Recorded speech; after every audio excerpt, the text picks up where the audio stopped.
Now I'm going to show you how to use a coincident mate. The purpose of a coincident mate is to connect two faces or edges permanently to each other so that no independent movement after that will result in them being moved away. So as an example, I'm going to connect this face to this face through the use of a coincident mate. So I go right here, I click mates, coincident, and then this face and this face. Then I click the check mark to save it. So now, as you can see, no further movement can result in this going this way or from not touching it on that axis. I can still move it this way and I can still move it up and down, but no further movement will result in these faces being on a separate axis.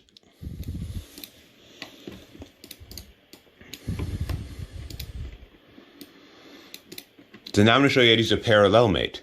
A parallel mate is kind of the same thing, but instead of making it so they're constantly touching, it simply means that no angle can be formed from those two edges or faces.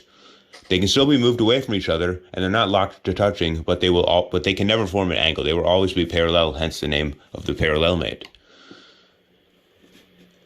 So I can click this, and then here, and then the box parallel, and then the check mark.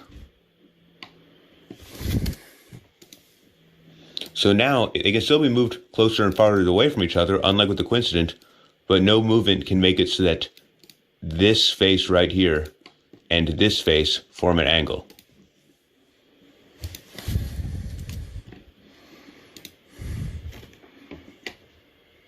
Now the perpendicular mate.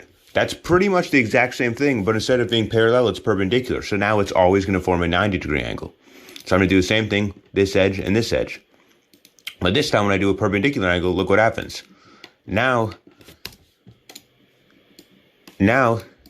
I'm not able to turn it either, because this edge right here and this edge right here always has to create a 90-degree perpendicular angle.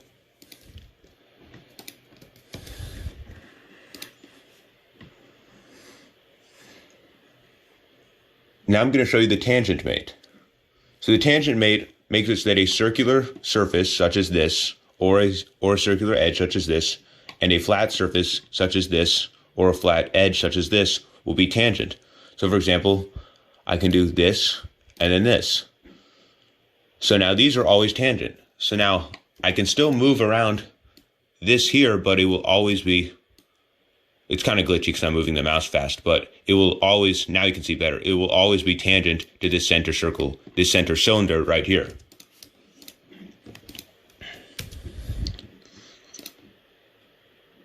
So now I'm going to show you the concentric mate. The concentric mate makes it so that a circular surface such as this and another circular surface such as this will always be on the same center axis.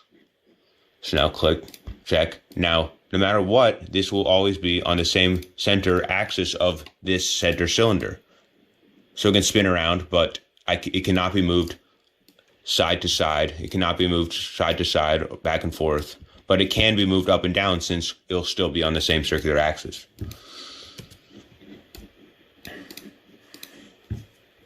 And now the lock mate.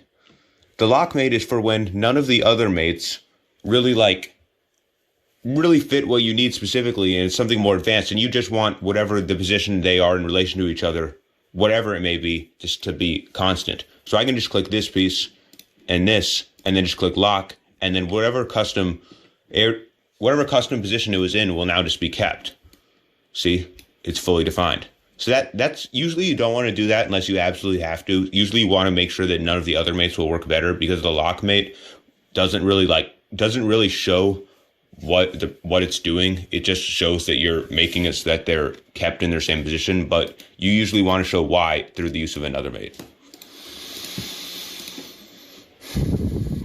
Now the distance mate. That's like a coincident, but instead of them being touching, it is whatever the defined distance is right here. So I can do this edge and this edge, and that'll do a distance of 5 inches. And I'll flip it so it's over here.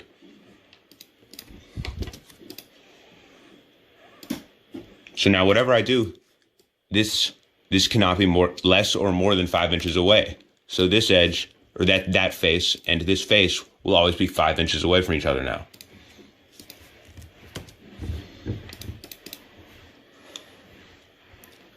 Now the angular mate.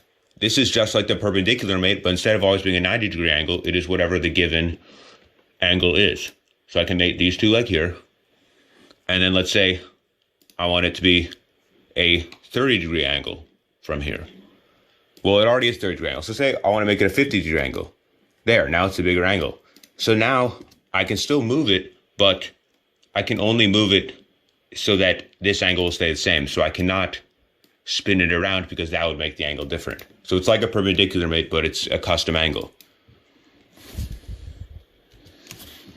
So those are the main basic mates: coincident, parallel, perpendicular, tangent, concentric, lock mate, distance mate, and angle mate.